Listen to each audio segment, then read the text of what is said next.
આ video Mumbai Ahmedabad highway પરનો છે, જ્યાં મહારાષ્ટ્ર નવનિર્માણ સેનાએ ગુજરાતી સાઇનબોર્ડ તોડી પાડ્યા.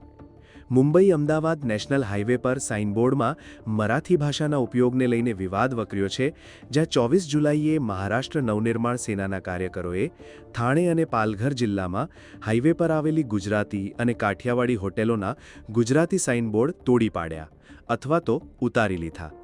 આટલું જ નહીં, આ સાઇનબોર્ડ મરાઠીમાં હોવા જોઈએ તેવી પ્રબળ માંગ કરી. પાલઘર મહારાષ્ટ્રમાં છે કે ગુજરાતમાં? એવો સવાલ ઉઠાવીને એમએનએસ કાર્યકરોએ હોટેલો પર હુમલો કરી પ્રદર્શન કર્યું, જ્યાં હોટેલ માલિકોએ માફી માગી મરાઠી સાઇનબોર્ડ લગાવવાનું વચન પણ આપ્યું.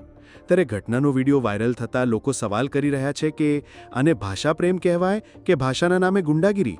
તમારું શું માનવું છે? અમને કોમેન્ટમાં જણાવજો.